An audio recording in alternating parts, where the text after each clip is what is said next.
Olá pessoal, tudo bem? Para quem não me conhece, eu sou o Lucas Caselli. Mais um vídeo que vamos colocar aqui no canal da PEC, que é Performance, Espiritualidade e Cérebro. E o objetivo é a gente estar sempre divulgando informações científicas. Eu vou falar hoje para vocês de triptofano e qualidade de vida, como suplementar. Essa aula foi uma aula que foi ministrada no Ganepão 2017, agora nesse último feriado. Eu sou médico do esporte, sou fisiatra, tenho algumas especializações na área da fisiologia do exercício, da medicina do esporte e da nutrição esportiva. Bom, com relação a referências, o que é importante às vezes a gente saber onde a gente procurar informações. Então existem 3 revisões recentes que são bem elegantes e que a gente pode tirar bastante informações a respeito do triptofano e do seu metabolismo. É um tema bastante em voga hoje. Então, essa primeira revisão que vocês estão vendo aqui é de 2009, né, as funções metabólicas básicas, pesquisas de comportamento e indicações terapêuticas do triptofano. Outra revisão do Amino Acids em 2011, sobre o metabolismo do triptofano, desde a nutrição até suas potenciais aplicações terapêuticas. Né? E um outro artigo mais recente no Journal of Amino Acids, de 2016, falando da bioquímica do triptofano, a estrutura, questões nutricionais, metabólicas e aspectos médicos em humanos. Bom, o triptofano foi isolado da caseína lá para o ano de mais ou menos 1900 por 2 pesquisadores, o Hopkins e Cole. A partir daí foi isolado, né, a estrutura molecular, que é o L-triptofano, fórmula levógera do triptofano, que é o que a gente utiliza no nosso organismo hoje. Ele foi artificialmente, né, ou industrialmente sintetizado pela primeira vez em 1949. E lá para a década de 80, pelos métodos de produção industrial, houve uma grande viabilidade e aí sim um aumento da comercialização de suplementos de triptofano. Esse suplemento saiu comercializado no mercado e, no entanto, lá para mais ou menos 1988, 89, houve um grande aumento, né, ou relatos de um aumento de uma síndrome de eosinofilia e de mialgia, né? Aumento dos eosinófilos e aumento das dores musculares importante. O FDA tentou mapear de onde estava vindo isso e foi suspensa a comercialização do triptofano. Parece que foi uma empresa japonesa que, por métodos de produção que talvez fossem inadequados, estava acontecendo isso. Após solucionado esses problemas, acabaram liberando só algumas empresas americanas para comercialização e ele foi liberado de novo em 2001. A partir de então, a gente tem, né, ou seja, mais de 25 anos aí de estudos clínicos sem evidências de malefícios graves, mesmo no período que estava proibido e antes de estar proibido também, acumula-se uma grande evidência científica sobre segurança. Com relação a isso, evidências científicas de segurança, né? Então, trabalhos aí que observaram a perspectiva da suplementação, da utilização de triptofano, mostram que nos últimos 50 anos, mais ou menos, né, o triptofano tem sido ingerido, né, em formas de aminoácido, ou eventualmente de suplemento, em excesso, inclusive, das recomendações diárias para triptofano, mas sem grandes intercorrências, sem grandes alterações. A gente vai ver mais para frente, a média da população americana come mais triptofano do que realmente é recomendado, né? Então, há esse trabalho também bastante recente de 2016, que avaliou aí o consumo de triptofano na população adulta americana, não estava relacionado a nenhum aspecto da função renal ou da função hepática, tanto para prejuízo quanto para melhora, por exemplo, mas estava inversamente associado a níveis de depressão e alterações do sono.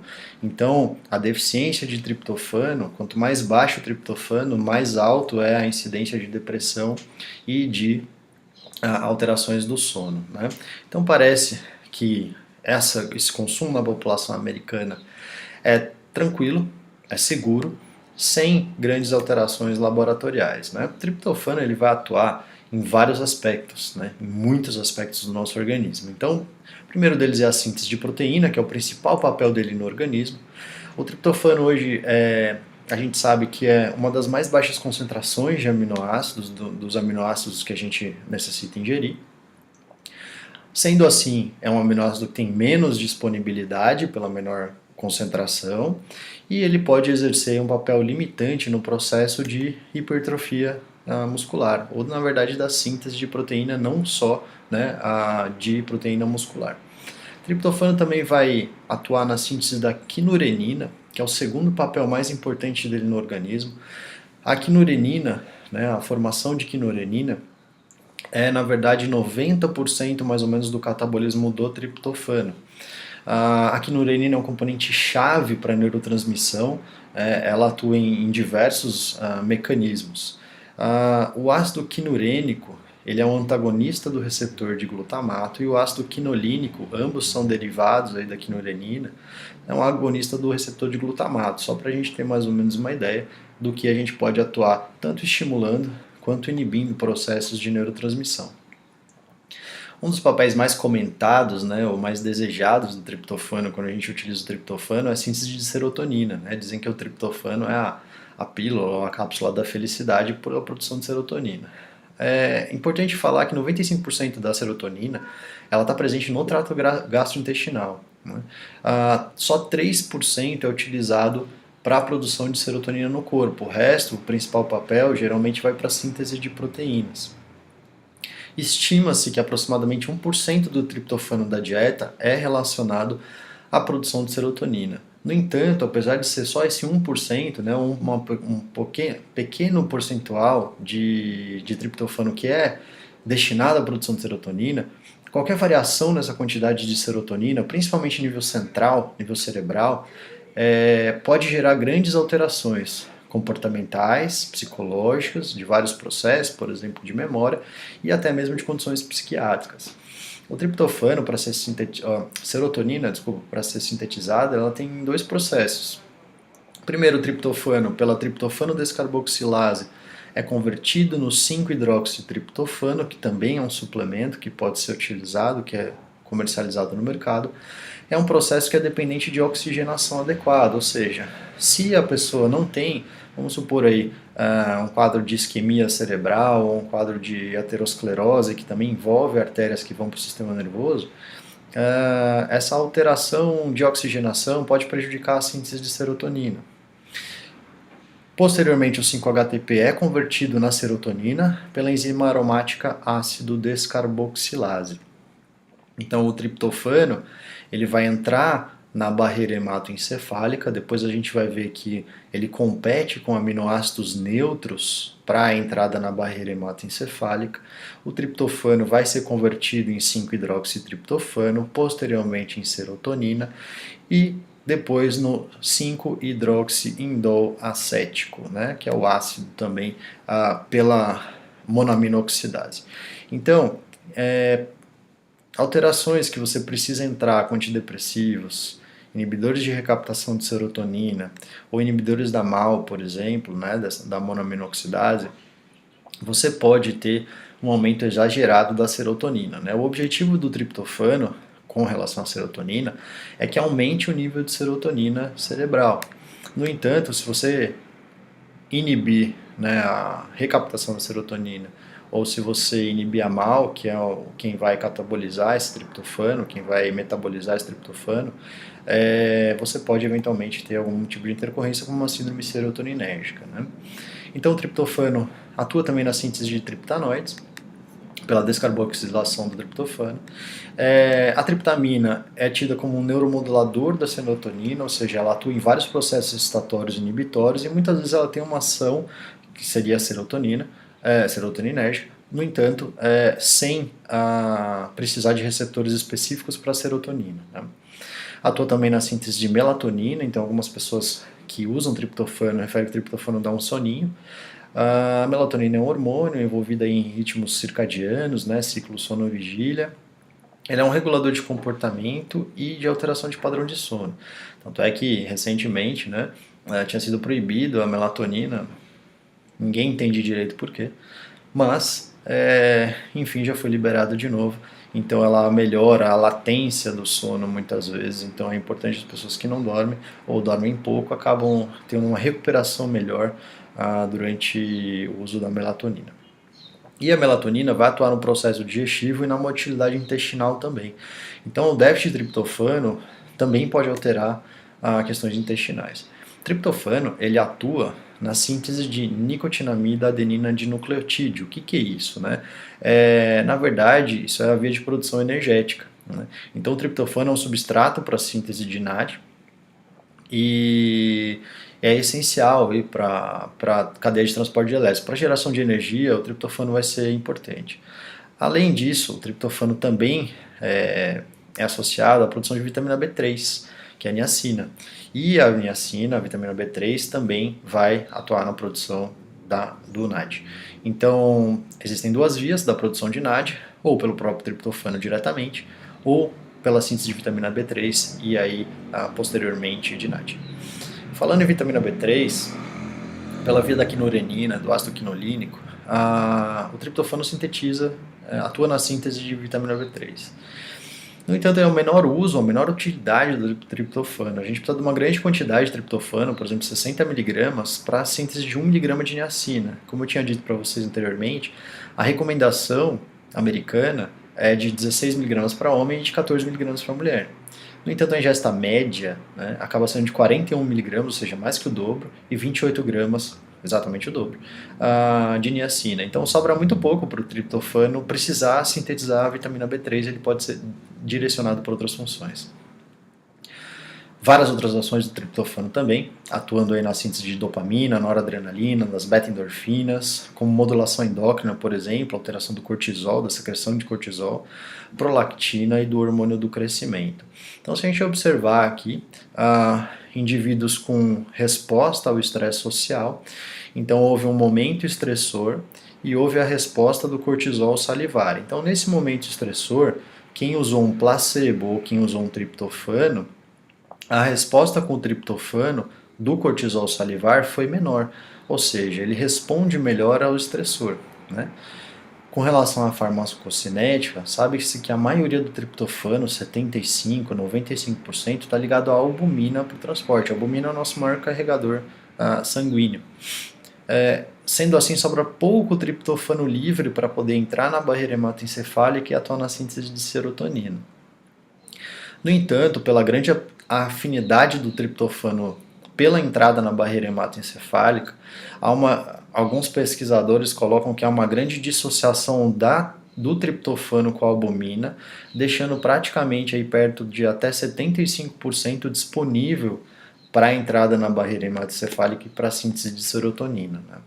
Um aspecto importante é que o triptofano compete com aminoácidos neutros para a entrada na barreira hematoencefálica. Então, dietas ricas em histidina, leucina, isoleucina, fenilalanina, metionina, treonina, tirosina e valina. A gente tem, por exemplo, aí, valina, leucina e isoleucina são os componentes do BCAA. Eles vão alterar uma razão, que é a razão triptofano sobre aminoácidos neutros, então a gente aumentaria o denominador e essa razão cai. Qualquer alteração nessa razão muda a disponibilidade do triptofano central. E aí você pode prejudicar a serotonina. A gente vai ver isso, é importante depois em algumas dietas. O triptofano ainda sofre influência, por exemplo, de um estresse psicossocial muito grande, um catabolismo maior, da resistência à insulina. O magnésio também vai atuar como influenciador, a deficiência de vitamina B6 e o processo do envelhecimento. Não se sabe se é pelas doenças crônicas ou pelo próprio processo de síntese relacionado ao envelhecimento em si. Então, a gente sabe que dietas muito hiperproteicas, que geram muitos aminoácidos neutros, elas vão competir pela entrada do triptofano na barreira hematoencefálica, potencialmente prejudicando a síntese de serotonina e gerando alterações comportamentais. Dietas hiperglicídicas, ou seja, com mais carboidrato, vai aumentar a insulina. A insulina é um carreador de aminoácidos, por exemplo, para dentro do músculo. E ela vai deixar então menos aminoácido circulante, ou seja, vai melhorar a razão triptofano-aminoácidos neutros, consequentemente sobra mais triptofano livre para entrar na barreira hematoencefálica, que talvez seja a dieta com carboidrato seja um pouco mais feliz, né? Parece que indivíduos saudáveis, aumento de proteína, aumento de carboidrato tem pouca influência em aspectos comportamentais. No entanto, dietas restritivas que acabam gerando deficiências, por exemplo, de triptofano, né, isso é importante, esses indivíduos podem estar suscetíveis, por exemplo, àquelas fúrias, né, de carboidrato, ou seja, furar a dieta, né, ter aquela grande compulsão para comer, e eventualmente indivíduos que vão acabar tendo um ganho de peso descontrolado, né? Então a suplementação de triptofano nesses casos pode ser necessária para prevenir alterações psicológicas e até mesmo psiquiátricas e eventualmente parar, né, essas fugas ou essas compulsões. Importante quando tiver com o paciente discutir sobre o álcool, né? Hoje o álcool é tido como uma droga legalizada, né?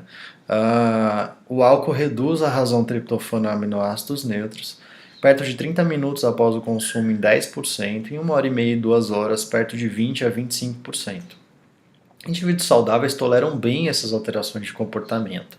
No entanto, indivíduos mais suscetíveis, ou seja, indivíduos que têm história familiar de depressão, indivíduos que já tiveram histórico depressivo, ou até mesmo uma questão orgânica, pessoal, né, individual, da própria individualidade biológica, pode chegar a 50%. Então esses indivíduos podem ter alterações comportamentais importantes, né? Triptofano já foi estudado em várias questões físicas, psicológicas e comportamentais. Entre eles aí a tontura do movimento, sono, alterações de sono, alterações de humor, discriminação visual. Então o triptofano atua na retina nesse processo de discriminação. Atua na cognição, então tem alguns estudos que melhoram a memória, que é o processamento de memória e de informação social, como a gente viu, por exemplo, lá os estressores sociais. Já foi estudado também em vários distúrbios psiquiátricos, como por exemplo a depressão maior, a depressão grave. Os melhores resultados da suplementação de triptofano, eles geralmente vêm com depressões leves a moderadas. Inclusive tem até alguns trabalhos bastante elegantes, estudos randomizados controlados, que mostraram que a efetividade, né, a eficácia do triptofano comparado a alguns antidepressivos, inibidores de recaptação de serotonina, foi bastante semelhante, né? Não houve diferença estatisticamente significante entre essas duas intervenções. Mas na depressão grave, metade dos trabalhos falam que não há resultados adicionais à terapia convencional, por exemplo, com eletroconvulsoterapia, né, antigamente chamado de eletrochoque, ou medicamentos que são utilizados na depressão. Então, alguns trabalhos dizem que há associação positiva, ou seja, se eu adicionar o triptofano ao tratamento convencional eu tenho melhora, e alguns trabalhos dizem que não. Existem várias variações, fazer trabalhos qualitativos é bastante complicado do ponto de vista científico, né, a avaliação desses trabalhos, então isso não é uma questão grande ainda. Distúrbio afetivo sazonal, ou seja, tem pessoas que acabam tendo depressão com relação ao clima, quando está frio, quando está inverno, quando está chovendo, quando está mais escuro, né? O triptofano ajuda nas pessoas. Distúrbios bipolar, TOC, né, transtorno obsessivo compulsivo, esquizofrenia, então tem bastante estudo na literatura com esquizofrenia, diminuindo os pensamentos suicida e diminuindo o índice de suicídio também. Bulimia nervosa, síndrome pré-menstrual e síndrome do pânico. Então o triptofano, se ele tem um metabolismo alterado e ele atua corporalmente em uma série de processos, você pode ter alterações do sistema nervoso central, por exemplo, aumento do ácido quinolínico, né, que é um metabólito da via da quinurenina, e você pode ter alterações cognitivas, por exemplo, ou indivíduos muito estressados ou inflamados por alguma doença, podem ter diminuição do triptofano, aumento do desvio para a quinurenina, e pode acabar gerando um déficit de serotonina e tendo alterações gastrointestinais. Então, com relação ao humor, né, se a gente observar tanto em pacientes que são saudáveis, que são as setas em preto, e pacientes que são doentes, que têm alguma alteração, a gente observa, né, que o triptofano atua muito mais, se a gente observar aqui, ó, a presença dessas setinhas, né, que tem melhora, ou seja, uma pequena dose de aumento de triptofano, você já consegue ver melhora, em saudáveis não.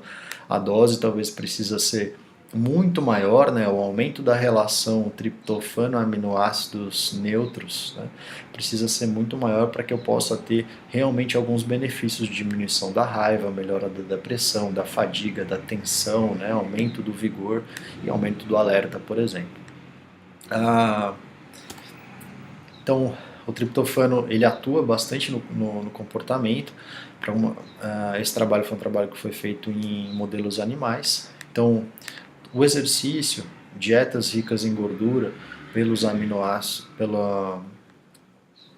pelos ácidos graxos livres, desculpa, eles deslocam a albumina do triptofano, deixando o triptofano livre para poder entrar na barreira hematoencefálica e fazer síntese de serotonina, melhorando aí aspectos sedativos, então, ou seja, seria calmante, né? Diminuição da fadiga, diminuição da ansiedade, diminuição da agressividade, do medo e da nocicepção. Dietas ricas em proteína e baixas em triptofanos vão competir pela entrada na barreira hematoencefálica e potencialmente prejudicando, gerando alterações de comportamento. Então, evidências bastante recentes que o L-triptofano, em pacientes que têm depressão maior, eles são diminuídos. Né? Então, existe sim, até por meta-análise, né, de vários trabalhos, que evidência convincente, né, ou seja, evidência já comprovada, que esses pacientes apresentam uma diminuição do nível de triptofano, principalmente pacientes não medicados, que talvez seja uma questão importante da gente poder observar, né? Então, alguns estudos eles colocam subida e descida do triptofano e relação com humor e comportamento social. Toda vez que você aumenta demais o triptofano, você tem alterações. Toda vez que você diminui demais o triptofano, você tem alterações. Então, o triptofano é muito importante, cada vez mais você vê trabalho saindo preocupado com o metabolismo do triptofano, ou de olho no metabolismo do triptofano, porque ele vai atuar em resposta imunológica, vai atuar em nível hepático, vai atuar em funções intestinais e funções centrais, né, no comportamento principalmente. Então, aspectos comportamentais, você vai ter aqui dor visceral, emoção, resposta ao estresse, modulação de apetite, melhora dos vícios, né? Então, por exemplo, pacientes que têm drogadição, você melhorar a síntese de serotonina nesses pacientes, você pode reduzir as recaídas, por exemplo, a melhora do bem-estar e da sexualidade. Sistema nervoso central, melhora do controle motor, dos ritmos circadianos, por exemplo, pela síntese de melatonina, controle e regulação cerebelar, controle melhor da temperatura corporal e o tônus vascular do sistema nervoso central, né, da irrigação sanguínea. Efeitos gastrointestinais, melhora das secreções gástricas e intestinal, ou seja, como eu tinha dito antes, atua nos processos digestivos e dá uma utilidade intestinal também. Então existe sim, né, cada vez mais, tem alguns livros aí que saíram já em português, bastante interessantes, que é esse eixo intestino-cérebro, ou seja, o intestino conversa com o cérebro, né? Então a serotonina e o metabolismo do triptofano e a sua relação com o microbioma intestinal e do cérebro. Então a gente sabe que existe, né, uma preocupação, ou seja, talvez um olhar mais cauteloso, mais cuidadoso, com mais carinho, como o tratamento da microbiota intestinal, o tratamento intestinal, o tratamento de desbioses ou a correção dietética para você, como alvos terapêuticos, para você melhorar algumas coisas, por exemplo, de comportamento, né? Então, o triptofano ele tem muitas atividades. Uma delas ele vai exercer uma atividade antimicrobiana pela inibição da biossíntese microbiana. O triptofano vai atuar também como melhora da tolerância imunológica, atuando nos linfócitos T reguladores e nas células T. E atividades antioxidantes pela diminuição da produção de radicais superóxidos, prevenindo aí citotoxicidade, apoptose, que é a morte celular programada, e a proliferação linfocitária. Então, o triptofano ele atua em muitos processos corporais, até mesmo paciente, por exemplo, com dor crônica, né? Foi feito um trabalho bastante anos atrás, e com melhora da tolerância do limiar de dor. Triptofano em pacientes também com fibromialgia, que também cursa com dor crônica, né? Na verdade, aqui foi um metabólito do triptofano foi utilizado, que é o 5-HTP, com melhoras, né, da sintomatologia de pacientes com fibromialgia. Toda vez que você tem inflamação, como eu tinha visto ali, como a gente viu neste gráfico aqui, toda vez que eu tenho inflamação, eu acabo inibindo essas enzimas que fazem o catabolismo e eu posso gerar outras, né, eu posso piorar a atividade antimicrobiana, eu posso piorar a resposta imunológica e eu posso deixar o organismo suscetível à oxidação. Então, alguns estudos já estão bastante recentes, estudos de revisão, dizendo essa conversa aí, né, do metabolismo do triptofano, por exemplo, com doenças cardiovasculares. Por quê? Porque a aterosclerose é uma doença de perfil inflamatório, uma inflamação subclínica, então que eventualmente você tem inflamação, você pode ter déficit no triptofano, na via da quinurenina, então isso está envolvido aí com potencialmente a patogênese, né, a fisiopatologia de várias doenças, né? Então, essa via do triptofano quinurenina é desregulada, né? Ela tem alterações da sua regulação na inflamação em pacientes com ativação imunológica, por exemplo, doenças autoimunes, né? Então, que ele é um potencial contribuidor aí para combate a infecções sistêmicas, né, por exemplo, e eventualmente até doenças cardíacas, né, porque ele regula principalmente a inflamação. Então, de novo, né, inflamação não só em território vascular, mas inflamação, por exemplo, intestinal. Então, que a microbiota intestinal e os derivados metabólicos, por exemplo, do triptofano indo para a via da quinurenina, regulam processos inflamatórios intestinais. E isso pode ser um target, né, um alvo terapêutico para a gente corrigir, por exemplo, doenças inflamatórias intestinais e, eventualmente, diminuir a susceptibilidade desses pacientes a câncer, né? Então, parece que essa via do triptofano, né, juntamente com a via da quinurenina, o metabolismo do triptofano junto com a via da quinurenina, é particularmente importante e promissor para a imunoterapia de pacientes com câncer intestinal, por exemplo, né?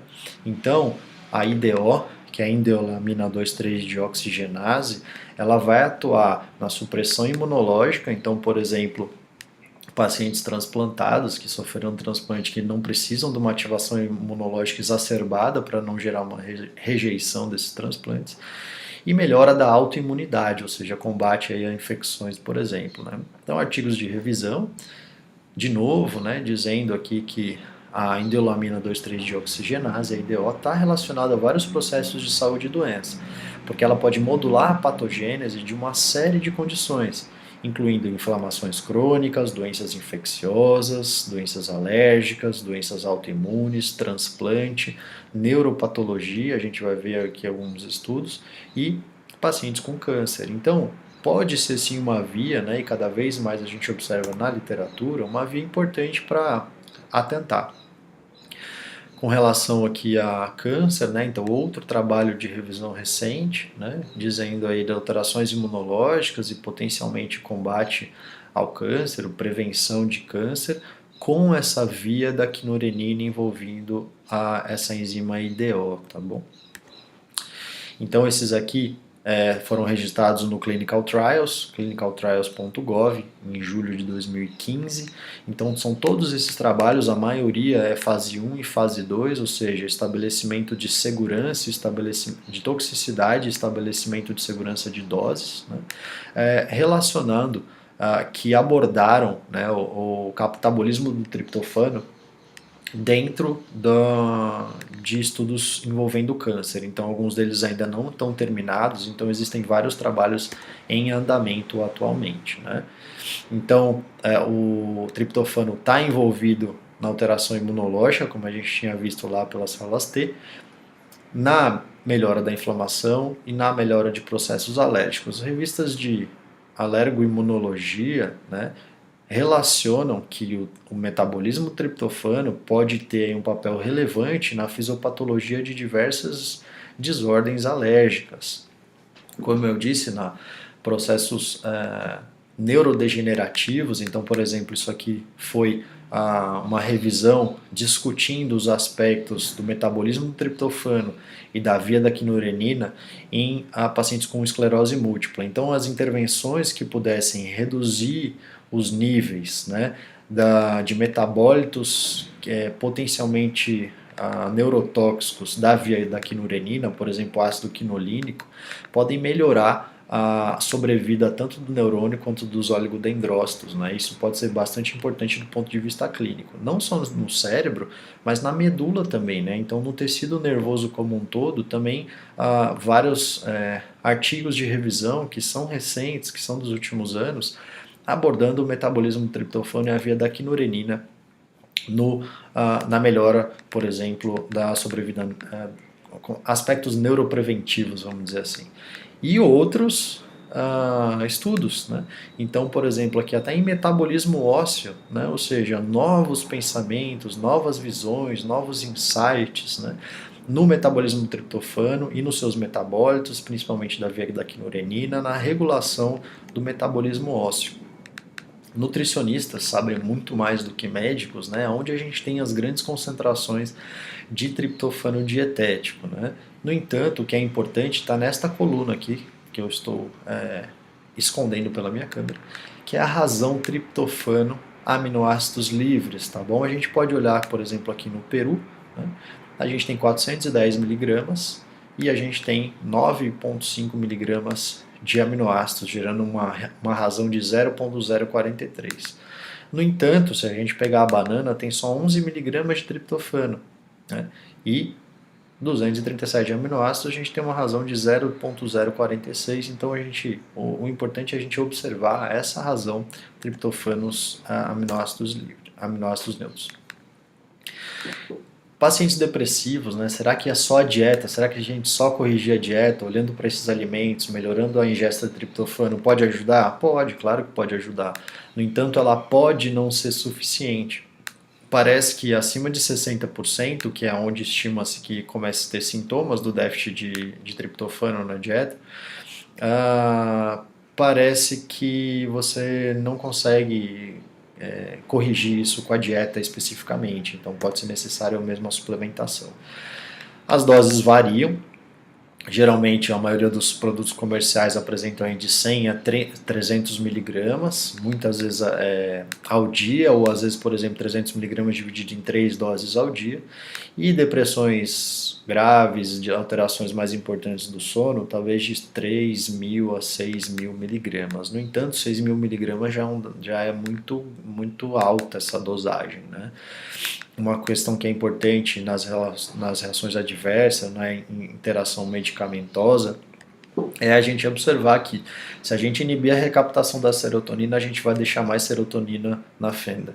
E se a gente colocar inibidores da MAO, a gente vai inibir a metabolização da serotonina também. Então eu posso aumentar já a serotonina pelas medicações que são utilizadas, e se eu ainda colocar mais triptofano gerando serotonina, eventualmente eu posso ter problemas, né? Então é bastante importante ser cauteloso na hora de suplementar o triptofano. O A4M e o Life Extension colocam um limite de mais ou menos 60 miligramas por quilo de peso corporal. Então, 6 vezes 8, vamos por um homem de 80 quilos, daria 4,8 gramas, tá bom? Que já é bastante alto. Então, geralmente aqui um limite 4,5 gramas, mas provavelmente para a maioria das pessoas, para a maioria dos casos, não vai precisar de uma dose importante dessa, especialmente se estiver associado a medicamentos, porque aí você tem um medicamento que já atua e mais o triptofano, né? Espero que vocês tenham gostado. Existem alguns textos que eu já coloquei na internet nesse site, scribd.com/lccâmara, meu sobrenome. No YouTube, se vocês procurarem aqui Lucas Caseri, tem um canal da PEC, né, que logo mais a gente vai ter uma educação continuada, uma plataforma de ensino online. E no Instagram tem aqui o meu contato, onde tem os meus contatos pessoais, de consultório, tudo isso. Bom, era isso que eu tinha para falar para vocês a respeito do triptofano. Espero que tenham gostado. Se vocês gostaram, curtam, compartilhem e se inscrevam no nosso canal. Um grande abraço a todos.